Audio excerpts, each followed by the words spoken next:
Hey there, let's take a look at a plane born in crisis, perfected in war, and immortalized in legend. The Spitfire embodies a potent mixture of innovation, sacrifice, and national spirit. The Spitfire's story begins in the mind of one man, Reginald Joseph Mitchell, an aeronautical engineer whose brilliance would help turn the tide of global conflict. Working for Supermarine Aviation Works in the 1930s, Mitchell had already gained attention with a series of racing seaplanes.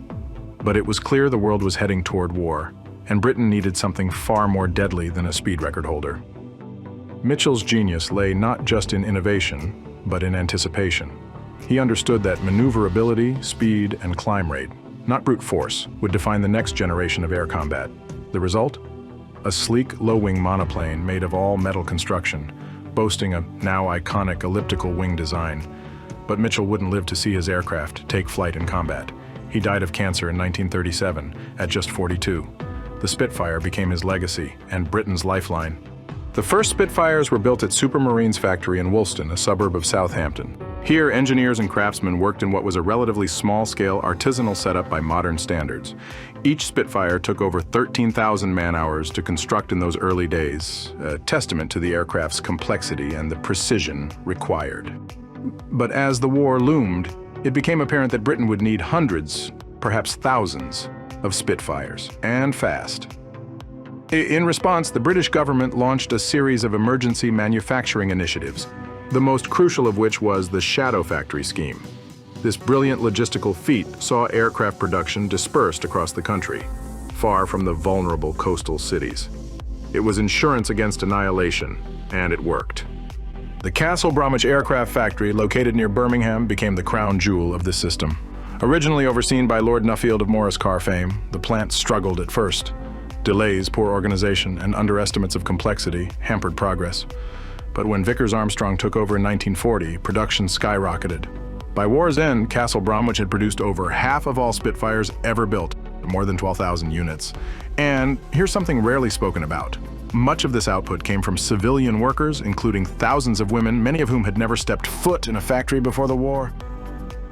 Starting with its shape, the elliptical wings, while complex to manufacture, gave it an exceptional balance of speed and agility. They allowed the Spitfire to turn inside nearly any German fighter, particularly the dreaded Messerschmitt Bf 109.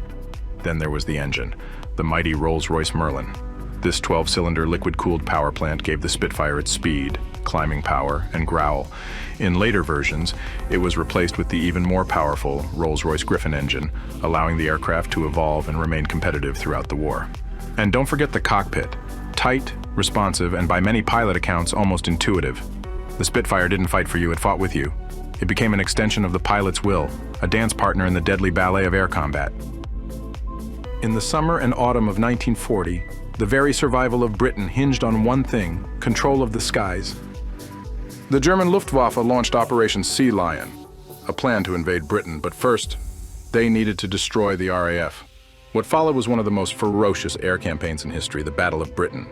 While Hawker Hurricanes shouldered the bulk of bomber interceptions, it was the Spitfire that engaged the Luftwaffe's elite fighters.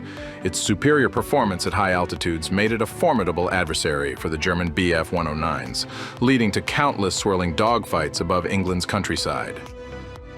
The public adored the Spitfire. It was fast, sleek, and deadly, a perfect metaphor for Britain itself. During those fateful months, it wasn't just an aircraft. It was a symbol of national identity. Even Winston Churchill, in his famous speech, alluded to the RAF's role with the immortal line. The Spitfire wasn't limited to just the British Isles. As the war grew, the Spitfire's combat zone also widened. It soared over the North African desert, contending with heat, sand, and the Luftwaffe's Africa Corps. It soared above the jungles of Burma, assisting Allied ground forces in sweltering humidity. It engaged in combat in Italy, France, the Low Countries, and elsewhere. It was also modified for different purposes, like the Seafire version, a naval variant that took off from aircraft carriers, and the photo reconnaissance version, unarmed and coated in sky blue, ventured deep into hostile land, documenting images essential for invasion strategy. Overall, the Spitfire was constructed in 24 official versions and numerous sub-variants. It was a base, not merely an aircraft. After the war, many Spitfires were retired or sold off. Some ended up in private collections, others in museums, and a few still take to the skies today. Each time they do, crowds gather, not just to see a beautiful machine fly, but to connect with a story. The story of ordinary people rising to meet an extraordinary challenge. The story of engineers who dared to dream, of pilots who fought to the death, and of a country that would not kneel. And that, in the end, is what the Spitfire represents. Not just the genius of design, but the triumph of the human spirit.